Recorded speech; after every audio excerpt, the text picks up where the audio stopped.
Cajas en custodia con osamentas y evidencia que podrían corresponder a personas detenidas desaparecidas. ¿Cuánta gente diría usted que estaba enterado de que esas cajas estaban ahí? Muy poca, porque había que mantener, sí, la mayor discreción en esa situación, ¿no? Y eso así ocurrió. Hola, Mónica. Gracias por recibirnos. Nosotros queremos mostrarte esta foto.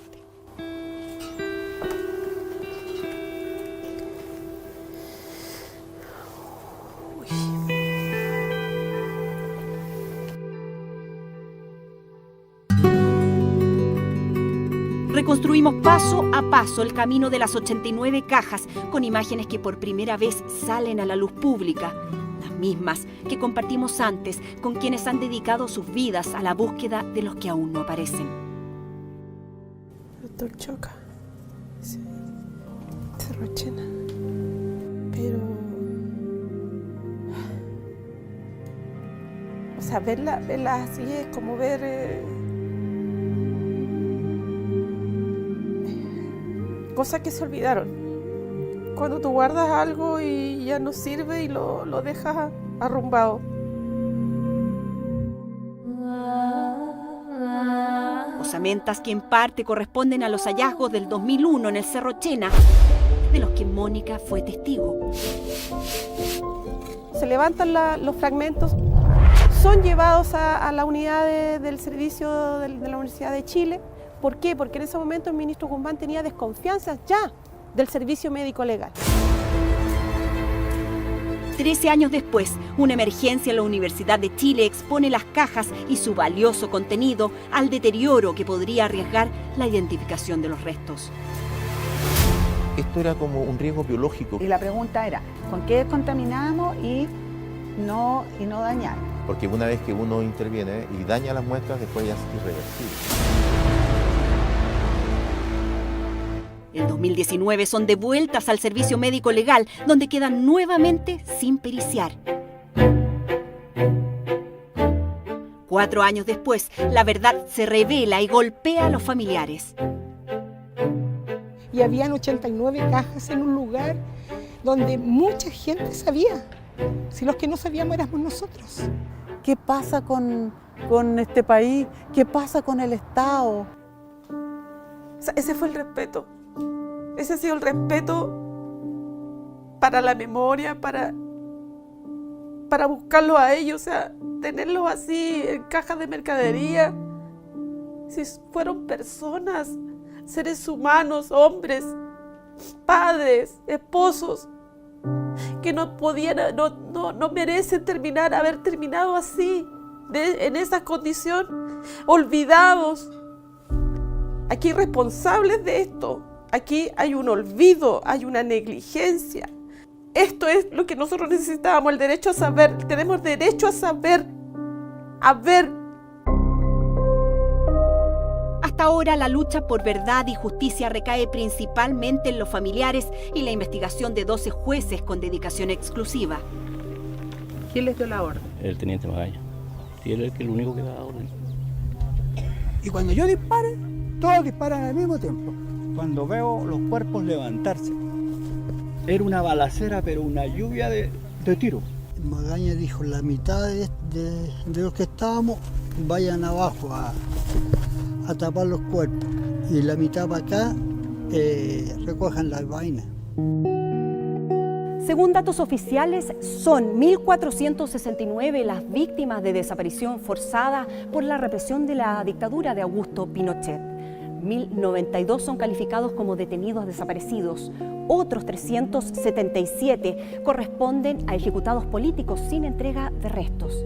De todos ellos, solo 307 han sido identificados. Cuando se cumplen 50 años del golpe de Estado, el ministro de Justicia y Derechos Humanos, Luis Cordero, lidera el llamado Plan Nacional de Búsqueda, que tiene por objeto reconstruir las trayectorias de las víctimas de este delito de lesa humanidad.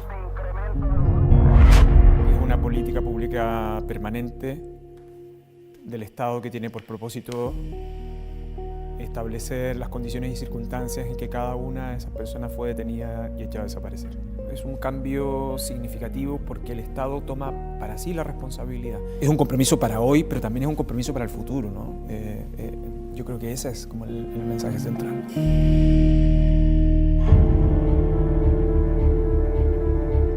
Un desafío que confluye con su propia biografía.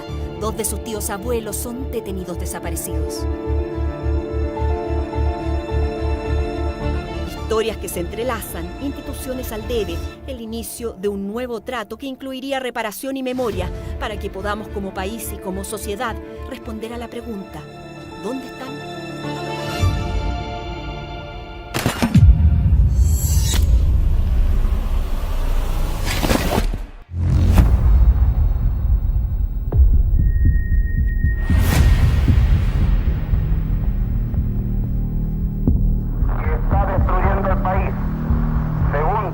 Este es el lugar por donde llegaron todos los detenidos que tuvieron en Chena.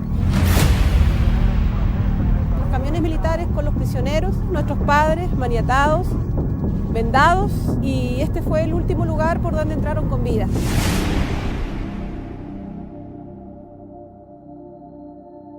Mónica, la hija. Manuel, el sobreviviente, juntos, 50 años después, ingresan al regimiento donde sus destinos se encuentran en la búsqueda y la memoria. Porque esta historia es como un gran rompecabezas que se ha ido armando de a poco, a raíz de los testimonios, a raíz de los recuerdos, de las evidencias.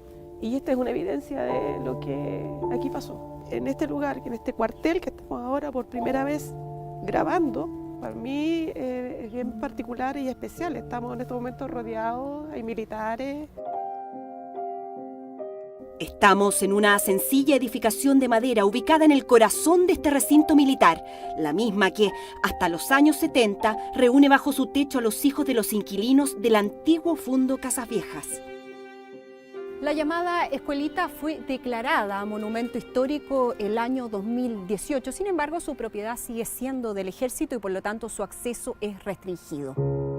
Esta es la primera vez que un canal de televisión tiene acceso a estas instalaciones donde estuvo detenido Manuel y el padre de Mónica, Adiel Monsalves. Cuesta creerlo, cuesta creer que una escuelita que se usó para enseñar se haya usado para torturar y para mantener en cautiverio a hombres, mujeres y niños. Porque hay que recordar que en esa época también, o sea, había menores de edad. Manuel tenía 17 años. 17 años. 17 años.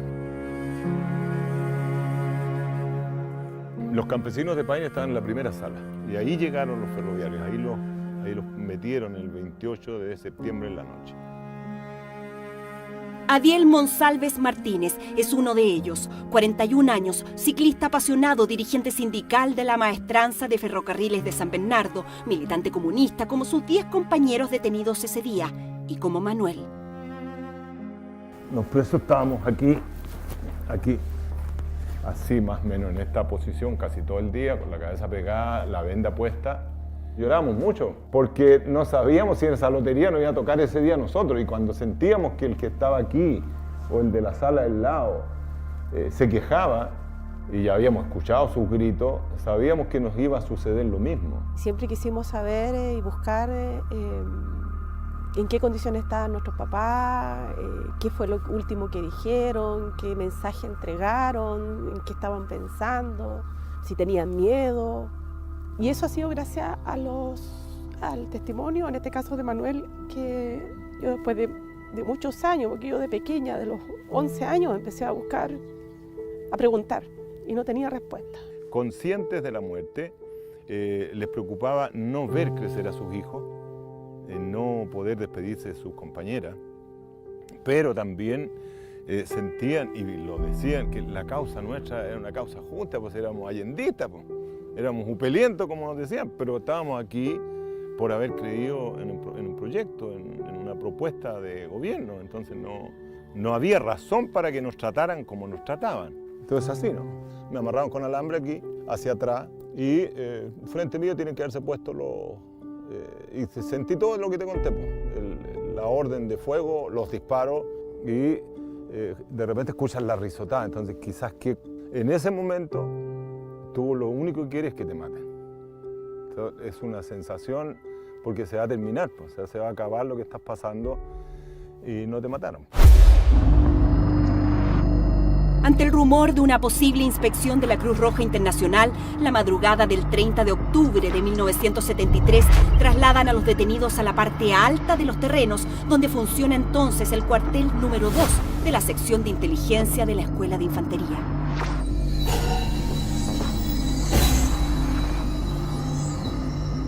Este es la famosa Casa del Techo Rojo. Del edificio, hoy quedan solo sus cimientos y este relato, fruto del compromiso de honor que Manuel asume con quienes comparte encierro y tortura. Otros compañeros que están ahí te han nombrado unos 30. Y los que no fuimos nombrados, me incluyo, pensamos que hasta ahí habíamos llegado entonces porque... Y no, pues, los que nombraron fueron los que quedaron y la mayoría murió aquí días después. Y en este sector de acá es donde eran ejecutados. En este caso, por ejemplo, el caso de los 11 obreros ferroviarios, y de ahí los campesinos también de Paine y vecinos de alrededor de acá de San Bernardo, de Buin.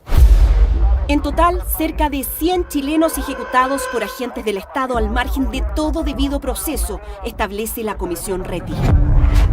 Alrededor de 60 de esos cuerpos son recuperados por sus familias en meses y años posteriores. Otros 40 pasan a engrosar la lista de detenidos desaparecidos. Mónica está convencida que más de alguno de ellos aún puede estar aquí. La magistrada Cecilia Flores llegó a la Escuela de Infantería de San Bernardo junto a testigos y exprisioneros que estuvieron en ese recinto militar. Además, la acompañaron peritos especializados que colaboran en la búsqueda de osamentas en el Cerro Chena. La vigilia de Mónica y los familiares es reflejo de la búsqueda incesante por verdad y justicia que al año 2001 ya se arrastra por casi 3 décadas. La fosa está ahí. Este es el sector que trabajó la magistrada. Este es el sector de la fosa. Cuando la magistrada nos llama y nos dice que hay novedades y que tenemos certeza de que lo que se encontró son restos y fragmentos humanos, que eso fue lo más terrible y doloroso, fue para nosotros también, o sea, nos abrazamos, fue porque surgió la esperanza y recobramos la esperanza de que se podrían encontrar a aquellos que están ausentes hasta el día de hoy. La magistrada te invita en un minuto a que tú vengas a observar el trabajo que se está haciendo. ¿Qué fue lo que viste? Yo lo que vi fue a los peritos trabajar con los arneros y las cajas, donde fueron cajas de cartón, donde fueron depositados en sobres de papel craft, fueron depositados estos pequeños fragmentos. Y ahí por lo menos nos da la certeza de que lo que se está levantando se está resguardando para ser posteriormente trasladado. Rotulado como Cerro Chena. Rotulado como Cerro Chena. A esos hallazgos se suman las osamentas humanas que en ese mismo periodo un par de ciclistas se encuentran en otra ladera del Cerro Chena. Yo por lo menos soy testigo de que fueron sacadas de la oficina acá de la magistrado, fueron sacadas en cajas de cartón, como de esas de mercadería o de embalaje. Nos fuimos en caravana porque nos fuimos detrás de la magistrado y fueron llevadas, ingresadas al Departamento de Medicina Legal de la Chile. Apenas unos meses antes del traslado que describe Mónica, el odontólogo y experto forense Luis Choca recibe personalmente este particular encargo del juez Juan Guzmán Tapia. El ministro de Fuero, que en ese momento investiga un centenar de querellas en contra de Augusto Pinochet, oficia en mayo de 2001 al director del Servicio Médico Legal de la época para que entregue las osamentas en su poder. Las que quedarán en custodia y resguardo en el Departamento de Medicina Legal de la Facultad de Medicina de la Universidad de Chile. ¿Le llamó la atención la solicitud del ministro? No me llamó la atención porque habían distintas situaciones que lo hacían entendible, ¿no? La petición de él. Una desconfianza. Probablemente, no me atrevería a decir sí, no solo la desconfianza, pero situaciones complejas. Es la primera vez que estas imágenes salen a la luz pública. Impresiona y conmueve osamentas y evidencia cultural en cajas de mercadería, una vez más en compás de espera por una identificación que les permitiría volver con los suyos. Cada una numerada, la mayoría con el nombre manuscrito del lugar o episodio al que corresponde su hallazgo. Información con la que el profesor Choca crea un registro que guarda celosamente por años. Antes no había cadena de custodia, porque yo también escuché la cadena de custodia de estos restos.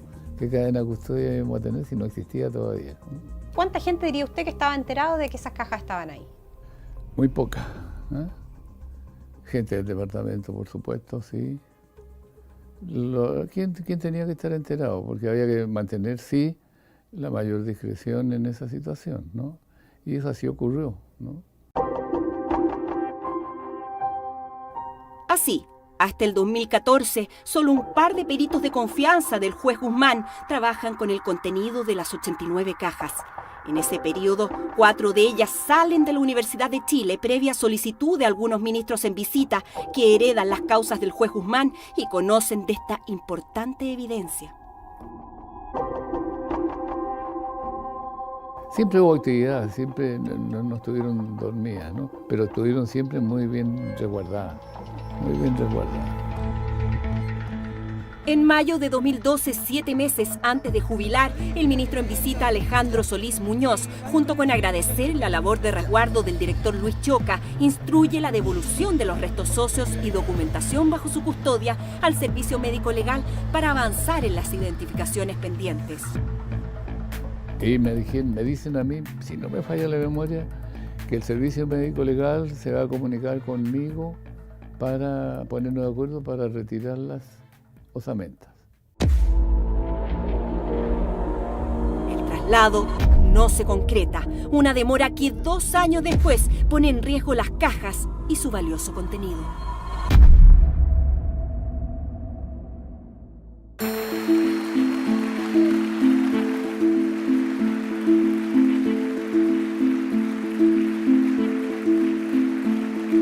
No vamos a claudicar en el deber moral que representa para nuestra patria y también para nuestra generación, agotar todos los recursos necesarios para que los familiares de los detenidos desaparecidos y ejecutados políticos que no se han encontrado conozcan la verdad de lo sucedido. El Plan Nacional de Búsqueda de Víctimas de Desaparición Forzada durante la dictadura cívico-militar tiene por objeto reconstruir las trayectorias de las personas detenidas desaparecidas y ejecutadas sin entrega de restos entre 1973 y 1990. Es una política pública permanente del Estado que tiene por propósito establecer las condiciones y circunstancias en que cada una de esas personas fue detenida y echada a desaparecer. Lo segundo tiene que ver con tratar de recuperar, ubicar e identificar dignamente aquellos hallazgos que sea posible o que se han tenido hasta ahora y que no se han realizado de manera adecuada. Apunta a la reparación y también a la memoria, dice el ministro de Justicia y Derechos Humanos, Luis Cordero, quien lidera esta tarea. Alguien me podrá decir, sí, pero si esto ya lo intentamos en el pasado. Sí, el tema es que estamos en esto porque todos los intentos del pasado en algún momento se vieron interrumpidos. Los crímenes de lesa humanidad son todos atroces, son deleznables, pero el de desaparición forzada es un crimen que se sigue cometiendo todos los días. Mientras los familiares no sepan dónde están. En los 8 meses en que se desarrolla la propuesta y diseño del plan, los familiares de las víctimas tienen un rol protagónico. Son ellos quienes incansablemente han llevado adelante esta búsqueda. Y por eso, cuando alguien dice si son 50 años, por un momento el ejercicio que uno debería hacer es: ¿y si eso me hubiera ocurrido a mí? ¿Y si eso le hubiera ocurrido a mi familiar? ¿No acaso yo quisiera saber dónde están? Y si además le agrega eso, que los responsables de lo ocurrido es el Estado y sus funcionarios, al menos le debiera pedir al Estado que se haga cargo de eso, en el fondo, ¿no? Y creo que ese simple ejercicio permite explicar por qué esto debiera ser una obligación de todos nosotros.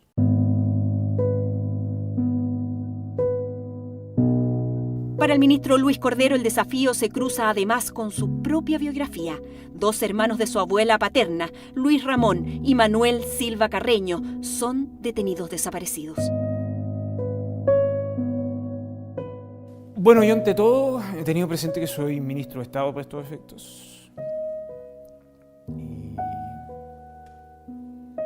bueno, cada uno tiene sus historias personales, ¿no? El cargo de alguna otra manera me ha hecho volver sobre esas historias. Volver sobre mis veranos en Paine, mi abuela, en fin.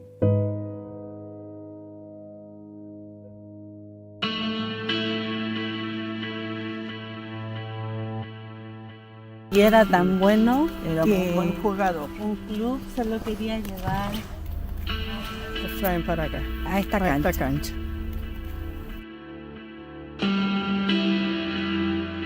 Aquí, Osvaldo González Mondaca pasa sus últimas horas con vida.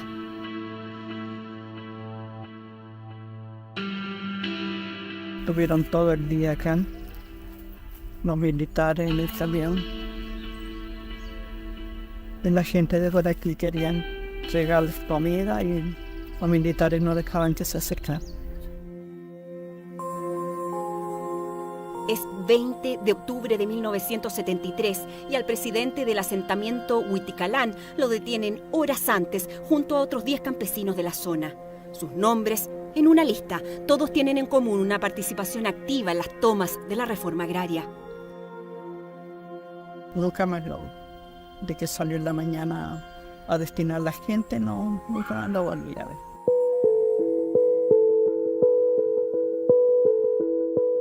Osvaldo y Guacolda son padres de 4 hijos de 9, 7, 6 y 4 años y una niña que viene en camino.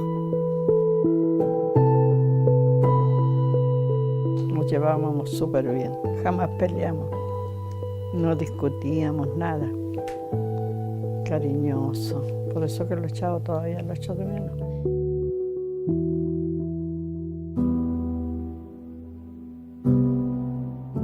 $50 años después, compartimos la mesa, los recuerdos y los dolores de una pérdida irrecuperable. Usted era muy chiquitita en ese minuto, pero ¿tienen algún recuerdo de su papá? ¿De cuando? No, tú no. No, yo sí. Que mi papá como estaba en el asentamiento, hay un camino por acá atrás, mi papá a las 12 venía a almorzar y nosotros lo esperamos afuera en la casa y cuando él venía, nosotros corríamos a buscarlo de las chacras de la casa. Claro, sí, no sabía de política, nada. Y esa es la raya que tiene uno que decía, no, si vinieron a buscar armas. ¿Armas de qué? De las herramientas para trabajar la tierra. Como familia tampoco no tienen noticias para el paradero final de Falma, ¿no? ¿Cómo seguirían esa incertidumbre permanente, papá? Con pena, pues, con rabia, con los deseos de encontrarlo. Yo no tenía nada.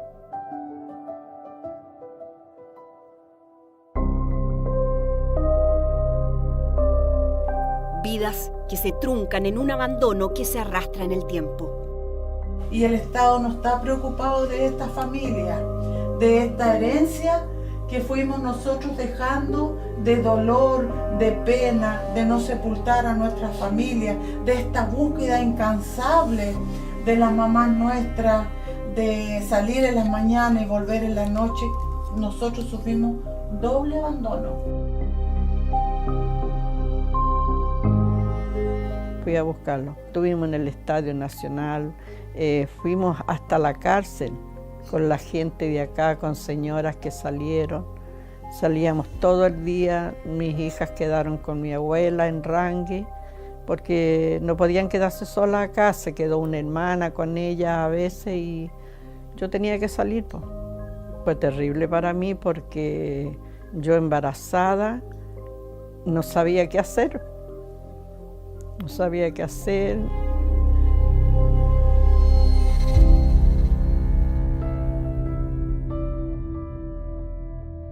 Según el registro civil, Osvaldo es ejecutado en la madrugada del 23 de octubre de 1973 en el Puente Maipo. Una herida de bala torácica con salida de proyectil la causa de muerte. Un mes después, sin conocimiento o autorización de su familia, se autoriza su sepultación en el patio 29. Años más tarde, se enteran que Osvaldo no está ahí. Ahí no había nada de mi esposo. No tengo cuerpo, no tengo ropa, no tengo nada de él. Y 50 años son hartos años ya, pues ya estoy ya en edad avanzada. Empiezan los achaques. Y esperar si algún día tenemos justicia. Verdad ya no creo, porque ya todos los que podían haber hablado ya no están. Quedamos totalmente todos dañados, y seguir viviendo así, no me cabe ninguna duda que nuestras generaciones o nuestros hijos también están dañados. Y ellas cuando fueron al colegio las sufrieron también, porque los demás niños les gritaban que eran Ustedes que lo mataron, les mataron los milicos. O sea, hay un dolor que se hereda primero. Eso último que contabas tú me emociona mucho, porque me imagino que en el colegio de verdad lo vivieron. Muchas veces, siempre nos hacían ustedes son guachas. Igual cuando empecé yo una vez a trabajar, bien, no, yo estaba trabajando y dijeron, no, digo, ya tú no vas a poder seguir trabajando. Dije, ¿por qué? No, porque ustedes son comunistas. Belén, la más pequeña de los González Mondaca, crece con la ilusión de esa figura paterna. Y ahí Belén escribió una carta a su papá, porque lo único que quería ella conocer a su papá. Yo he pensado 13 años en ti, sin saber si estás vivo o muerto. ¿Sabes? Después de que tú te fuiste, yo nací. Mi madre trabajaba y mi tía nos cuidaba. Papá, si tú estás vivo, quiero que vuelvas a mi casa para yo tener un padre igual al padre que tienen mis amigos. Se despide tu hija que te quiere, aunque no te conozca. Belén. 10 años después, Belén muere en un accidente de tránsito sin cumplir su sueño. Yo creo que todos necesitamos ser reparados por todo lo que pasó.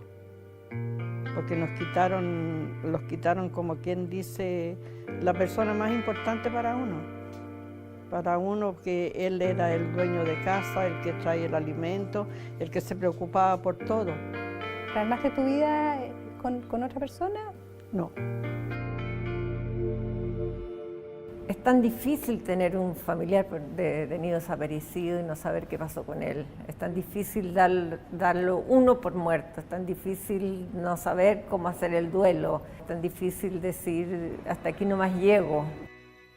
María Luisa Sepúlveda es testigo protagónico de los efectos de este quiebre vital. 49 años lleva trabajando y acompañando a víctimas de violaciones a los derechos humanos, primero en el Comité Pro Paz, luego durante 2 décadas en la Vicaría de la Solidaridad y como parte de las distintas comisiones de verdad y reparación.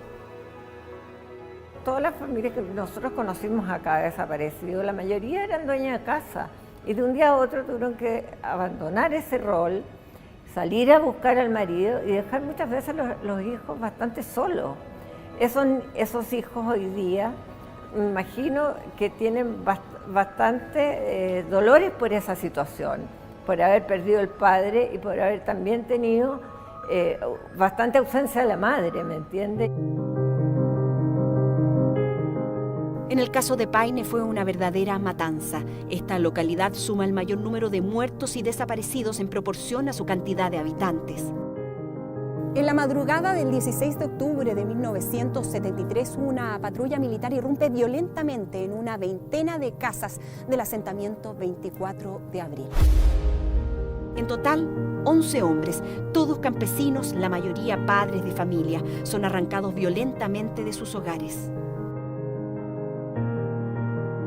Los uniformados a cargo del operativo dijeron que estarían de regreso a eso de las 6 de la mañana. Nunca volvieron. Desde entonces, este lugar es conocido como el Callejón de las Viudas. Las detenciones no fueron al azar. Una lista aquí también marca sus destinos. Entre esos nombres, el del papá de Celinda y tío abuelo del ministro Cordero. Llegaron los militares preguntando si era Luis Silva Carreño. Mi mamá les dice que sí, les piden el carnet de identidad. Mi mamá estaba en shock porque no entendía, mi mami nos miraba todo y no sabía qué iba a pasar con su vida en realidad. Y ahí empezó la búsqueda. Caminamos sobre las huellas de quienes aquí se llevan. Al poco andar, se nos suma Sonia. Fue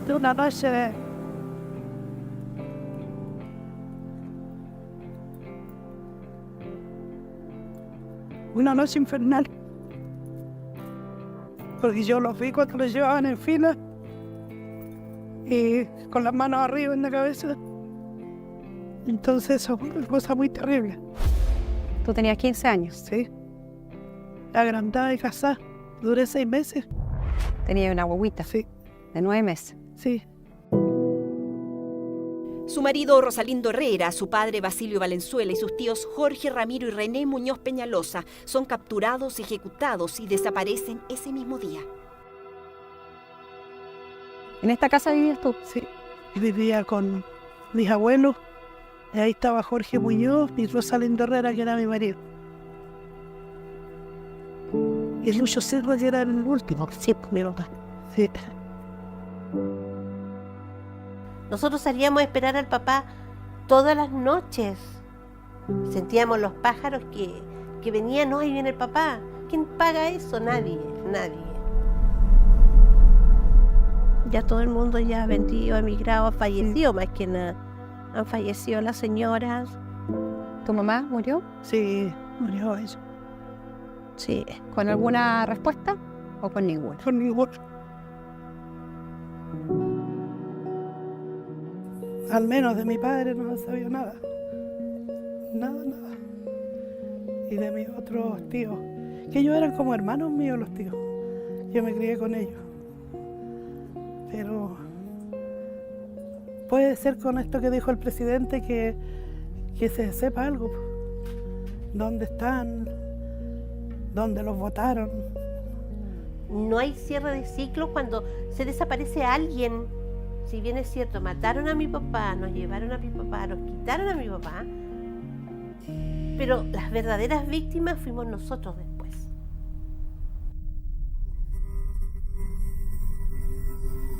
Como ningún otro lugar en Chile, en Paine, pruebas y condenas demuestran la participación de civiles en la detención y eliminación de quienes participan activamente en la organización campesina. Aquí víctimas y victimarios se cruzan en las calles. Porque nosotros nos criamos cerca de hijos de personas que eran culpables. Que fueron uno de los que decían que hacían las listas para que entregaran a estas otras personas. El abogado Nelson Caucoto, quien lleva más de 40 años representando a estas familias, así lo confirma.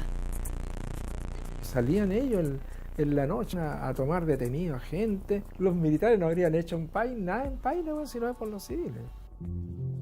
Al padre de Rosa, Hugo Vidal, se lo lleva una patrulla militar el 3 de octubre de 1973, junto a otros 13 campesinos del asentamiento El Escorial. Tiene entonces 27 años. La explicación que siempre he pedido es por qué los mataron. Si fueron culpables de algo, ¿por qué no le hacían un juicio, sino que llegar y matarlos, sacarlos y matarlos al tiro? Todavía ellos no entienden por qué les pasó lo que les pasó. ¿Por qué se les pide a ellos que cierren, que se olviden? La sociedad tiene que darles una explicación que no les ha dado. En medio de este gran bosque, espacios vacíos que simbolizan la muerte y desaparición de 70 hombres. En cada uno de ellos, un mosaico en que los familiares plasmaron las características personales de sus seres queridos, transformando esa ausencia en presencia permanente. Aquí está mi papá. Él trabajaba la tierra, compuso el sindicato de Nuevo Sendero. Teníamos 7 hermanos que dependíamos de la cosecha de él.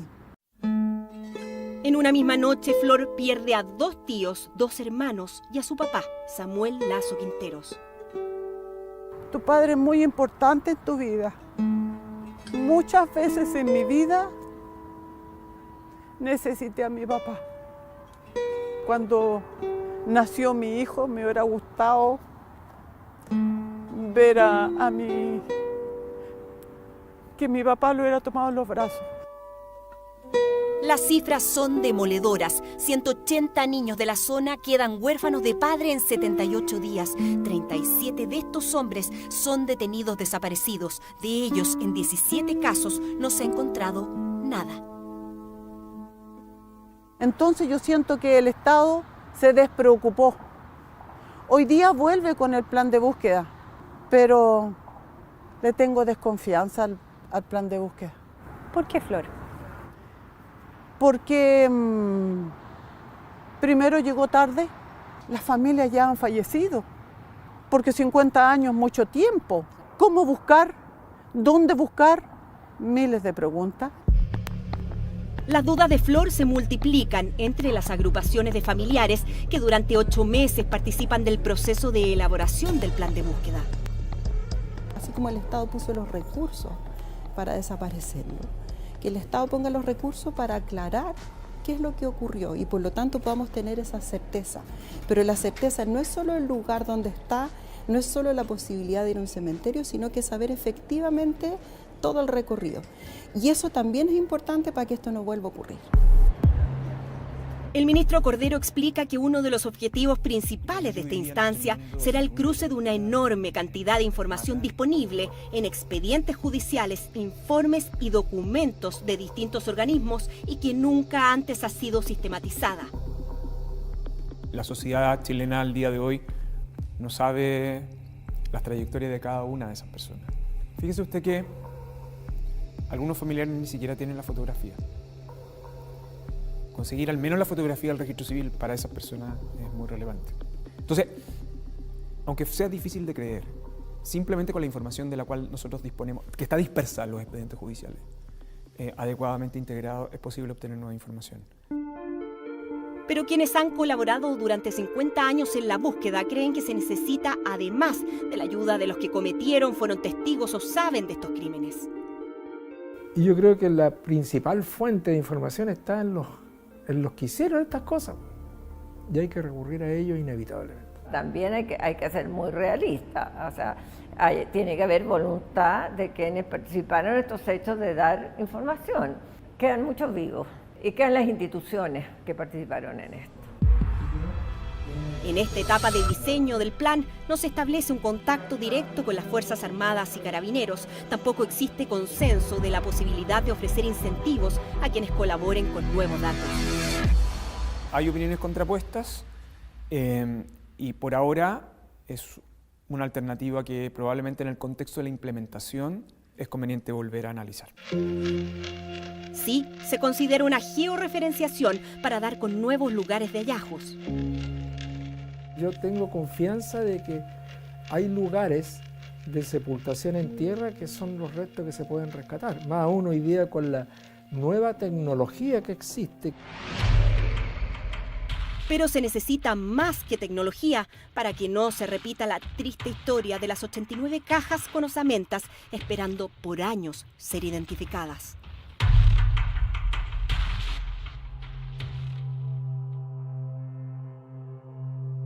Es febrero de 2014 y un fuerte olor a humedad inunda el subterráneo del Departamento de Medicina Legal de la Universidad de Chile.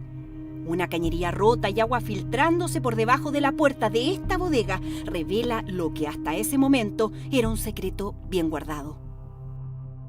Y en esa oportunidad el auxiliar de servicio dice, sí, dice, pero además hay otro problema. Ahí abajo están hay unas osamentas y esas osamentas el doctor Sioca estaba en antecedentes.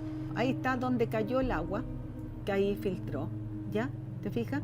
Y aquí hay parte ya, pero no hubo agua así, directa. porque se fue por los bordes del sistema. No teníamos antecedentes nosotros de que hubieran ahí un número de osamentas. Fue sorpresa para todos en verdad, porque salvo un grupo muy pequeño, el resto los conocía absolutamente. Incluso el Lucho había cambiado hasta la llave de la cerradura de todo, o sea, no había acceso libre al departamento. Así estaban. Esa es una visión completa. Caja de cartón, ¿ya? Y te fijas que estaban arriba, selladas, pero estaban, como se habían ido apilando, entonces se habían ido hundiendo, entonces no estaban herméticas. El director Luis Choca está fuera por licencia médica y es la doctora y toxicóloga Laura Borgel quien asume en gran parte la emergencia. La dirección ordena un sumario interno para establecer por primera vez el origen de las cajas, la cronología de los hechos y eventuales responsabilidades.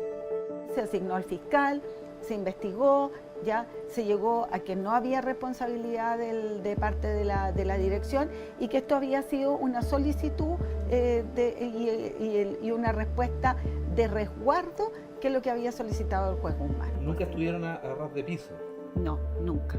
Y aquí también había hongo, ¿te fijas? El Aspergillus nigri es un habitante normal de las tierras, de los suelos, ¿ya? Y es propio también de las osamentas.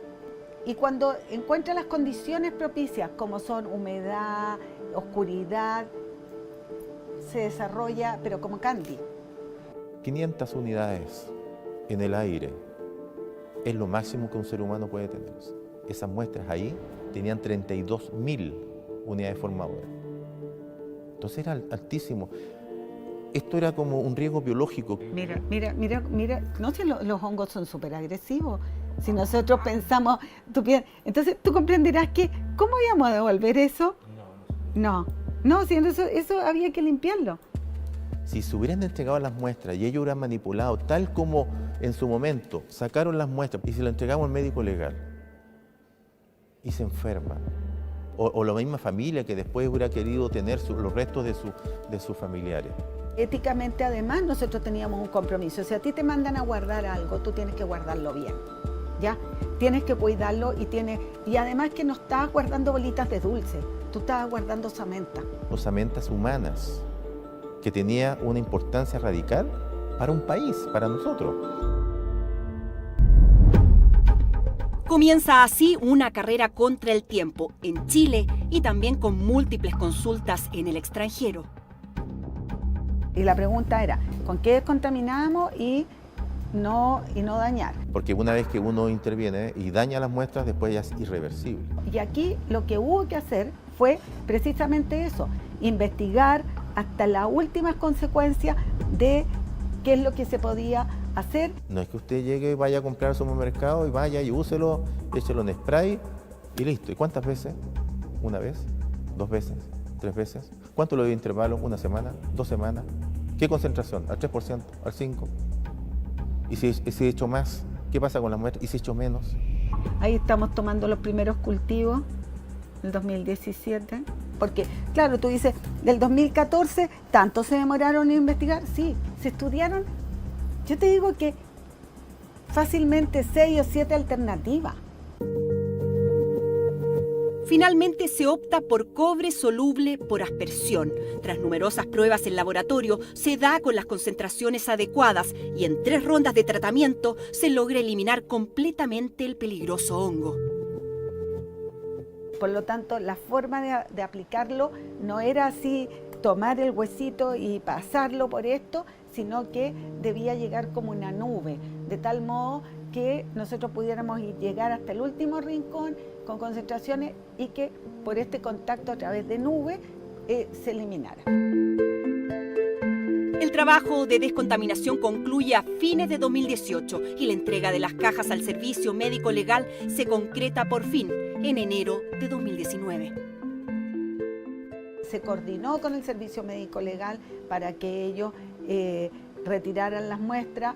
Ya se cerró la facultad esos 2 días, sábado y domingo, precisamente para garantizar que no hubiera tampoco nada de morbosidad en estos temas, ¿ya? O sea, un respeto en todo momento por la situación. Aquí está como el servicio médico legal armó sus carpas. Mira, ahí están todas las cajas vacías. ¿ya? Y que se fueron llenando. Después de los 3 tratamientos hubo uno así individual por caja.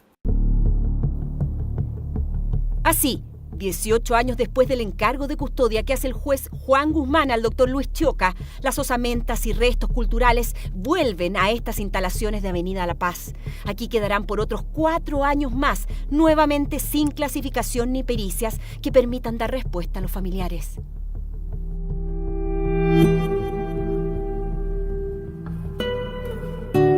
Cuesta entender que más allá de las buenas intenciones, de los esfuerzos y voluntades individuales, prime la inercia, el olvido y la desconfianza. Una que está en el origen del episodio de las 89 cajas con osamentas, los errores históricos del servicio médico legal por acción u omisión. Mi mamá nos cuenta de que ella fue al Cerro Redondo donde los encontraron. Ella vio ropas, dice que ella vio ropa en el suelo, vio algunos restos, pero ella no alcanzó a ver más porque ella se desmayó y sacaron los restos de ahí. Se llevaron a la comisaría de Paine y de ahí nunca más se supo, hasta el 90. Estaban arrumbados en una pieza, en el médico legal, una pieza oscura, oye, ahí están absolutamente botados sin que nadie lo haya periciado jamás. Y eran los 15 campesinos que habían sido detenidos en El Escorial. Pero son los graves errores de identificación de los cuerpos exhumados del patio 29 los que provocan un verdadero escándalo. El 2006, el Servicio Médico Legal reconoce que de los 96 restos entregados a sus familiares, 48 no corresponden. 11 de ellos son detenidos desaparecidos de Paine. Aquí se identificó a mi hermano, a Rodolfo, y nosotros lo sepultamos como Dios manda. Al tiempo después nos enteramos que no era. Su madre siempre lo intuye. No fue reconocimiento, no vino a funeral porque no era su hijo. Después yo la abrazo a ella y le digo, mamá, tenías toda la razón, estaban equivocados, no eran los restos de Rodolfo, tu hijo. Hemos sido tantas veces violentados que como que no crees en nada. María Luisa Sepúlveda es nombrada delegada presidencial para encontrar soluciones a los errores de identificación del Servicio Médico Legal. Lo que hicimos fue pedir asesoría internacional y hubo una voluntad muy explícita de la presidenta Bachelet para poner recursos y poder traer un comité de expertos.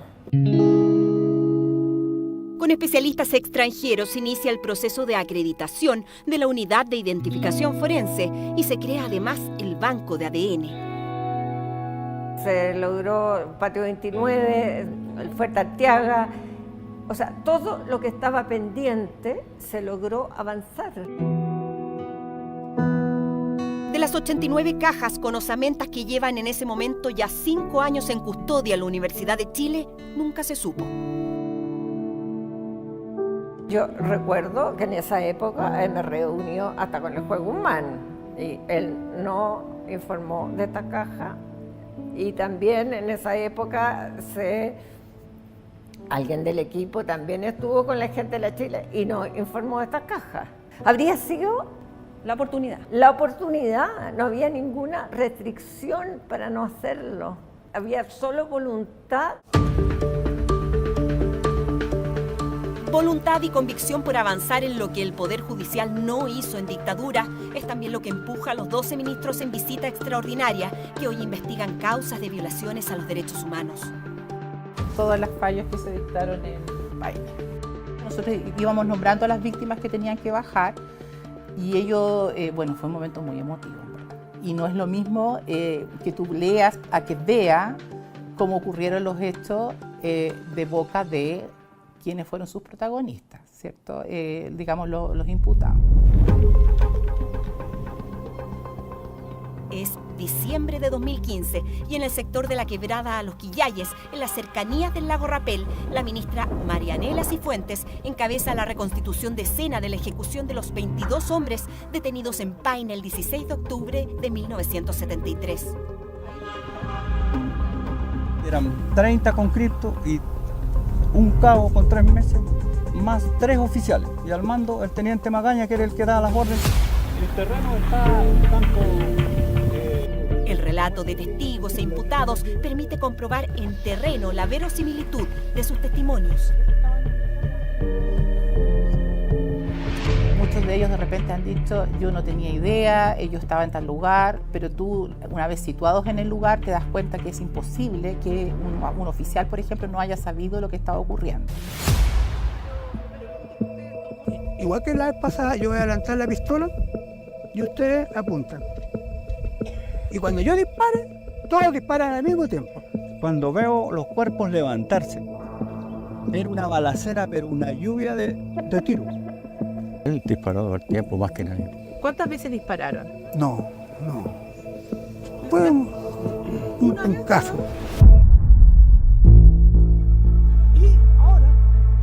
En todo momento, Osvaldo Andrés Magaña Bau justifica sus acciones como un acto de humanidad.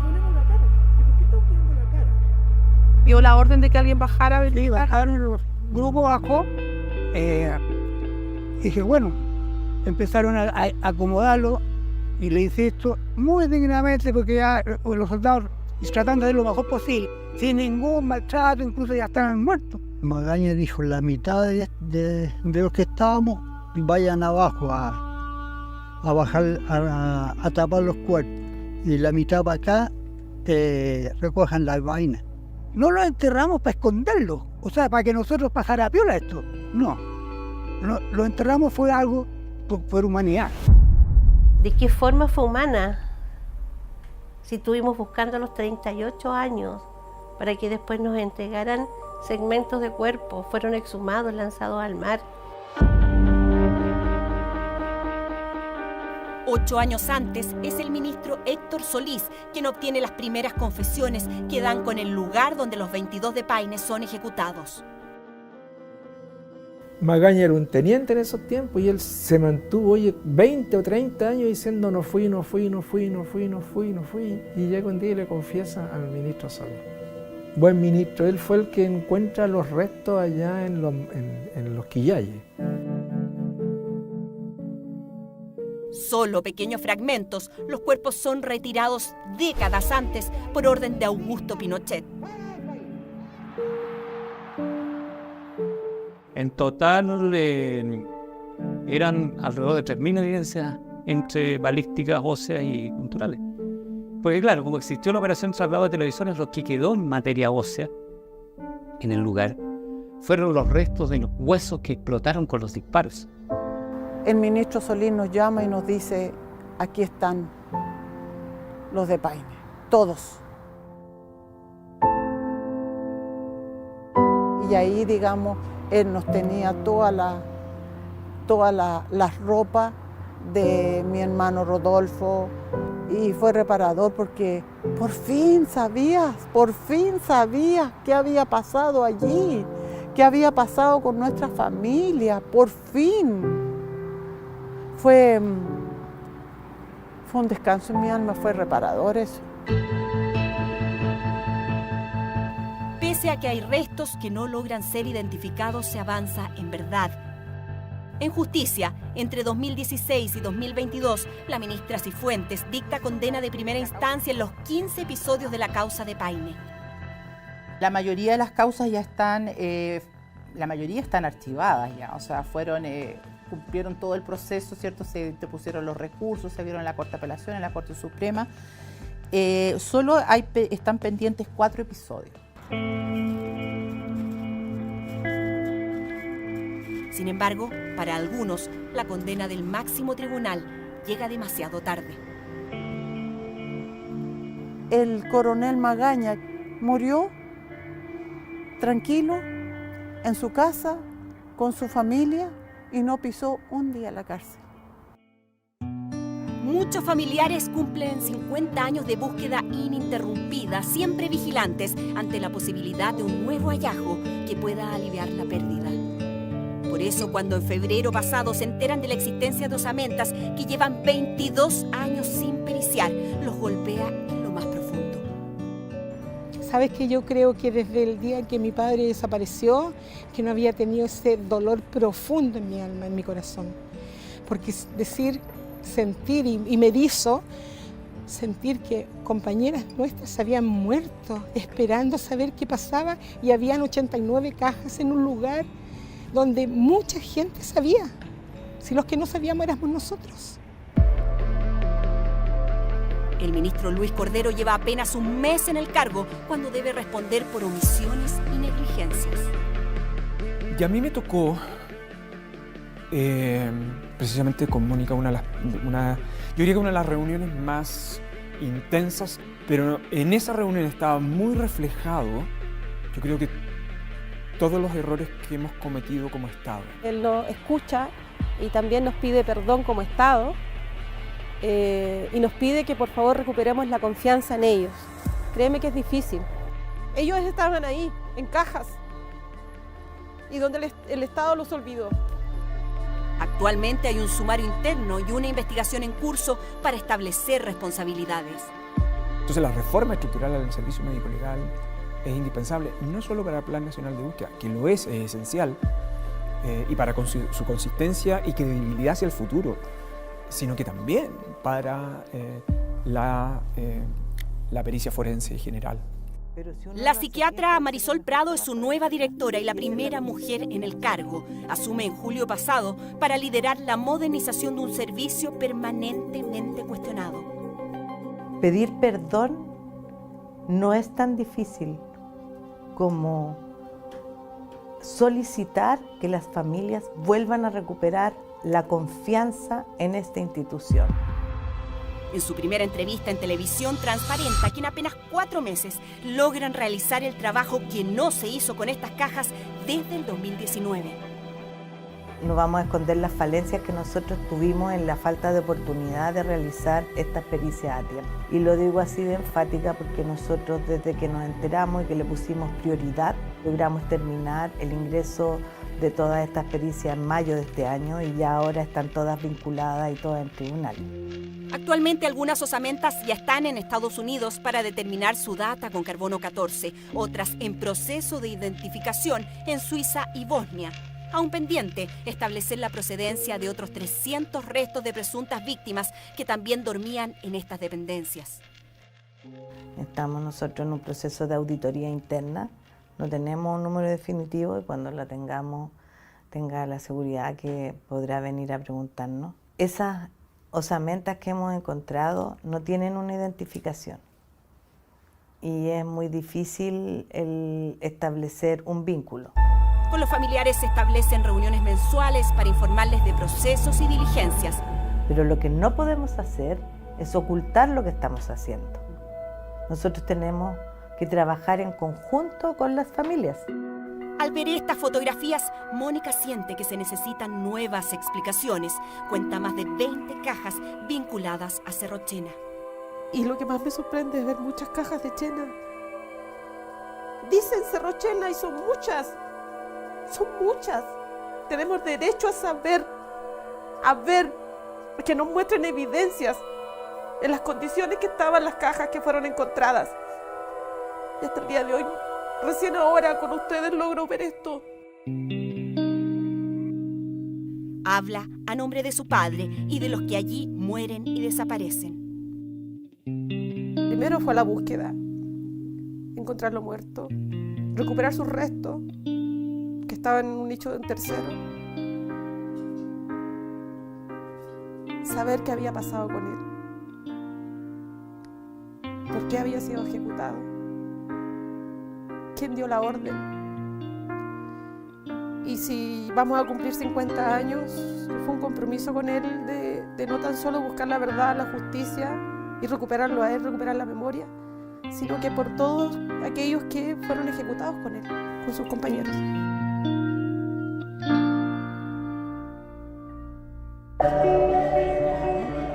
Es Es julio de 2023. Acompañamos al ministro Luis Cordero a La Serena. Ministro, me quiero tomar una foto. Yo voy, ella. Ya que y me la va a tomar, porque son los dos. Si quieres te abrazo.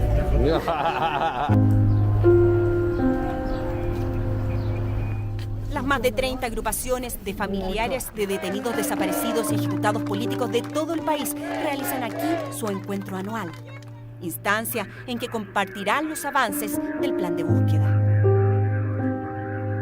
Esta historia ha sido muy macabra, muy triste, pero hay momentos en que tú dices que hay alguien que se compromete. Y lo ves, siempre nosotros anduvimos detrás de todos los ministros para conversar. Y en este caso fue distinto. Hay una cosa de sentir que el otro también es importante. Ellos tienen una desesperanza aprendida. Y la desesperanza aprendida se basa en una cantidad de compromisos que el Estado ha incumplido sistemáticamente. Ellos y ellas tienen cierta ilusión y creo que no correspondería fraudarlo. Ya volvemos con Informe Especial.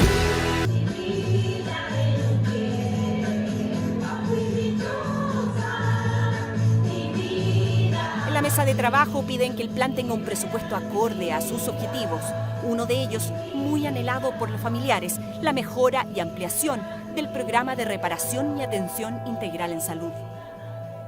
Estamos en conversaciones, pero eso no significa un cheque en blanco, porque el día que eso no sea, como lo enseñaron atrás, una parafernalia para anunciar algo y después eso queda en nada, nosotros nos enseñaron a ser desconfiadas. Nosotros vamos a ser siempre la contraparte de cualquier gobierno.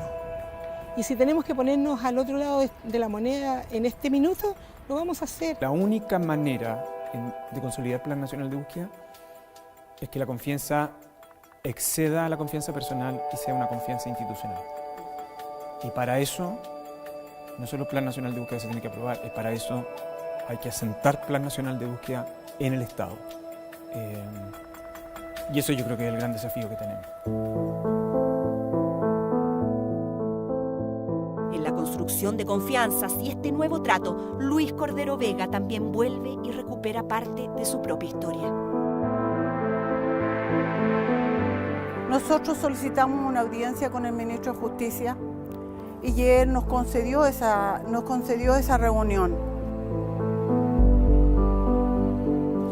Y al final me regalaron mermelada de durazno, que era como volver con mi abuela. Él se emocionó con el regalo, pero nosotros lo hicimos con mucho cariño.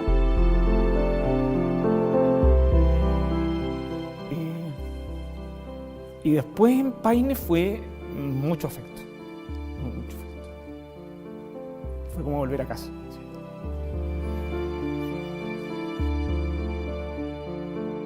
Reconstruir su historia con la familia que había dejado hace muchísimos años y algunas no las conocía. Hay emociones y hay compromisos ahí. Así es.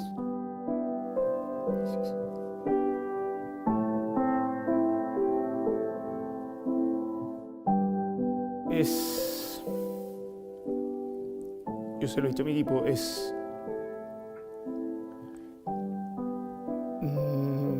de todos los encargos del presidente, este para mí es el central.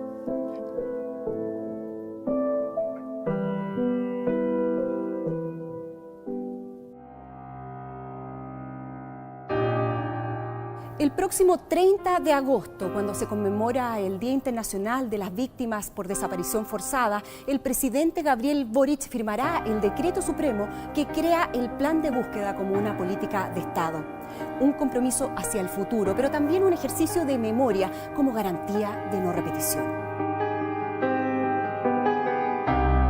De los hechos que ocurrieron en un contexto de adversidad política donde transformamos a un adversario en un enemigo y lo deshumanizamos, es algo que no es admisible y que no debiera volver a ocurrir.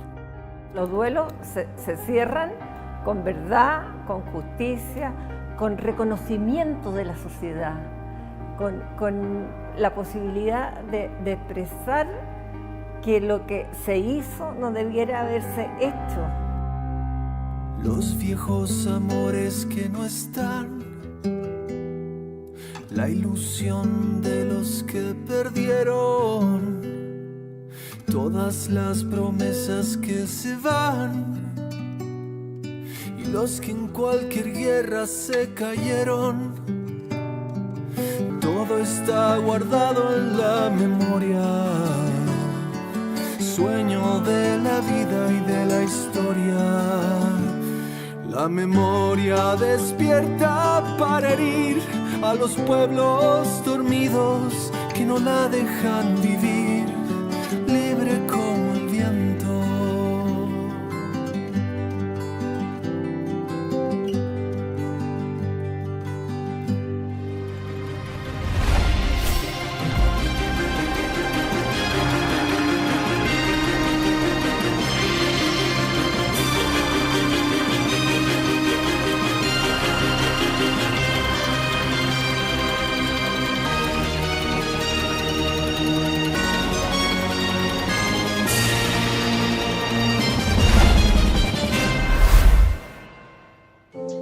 Y yo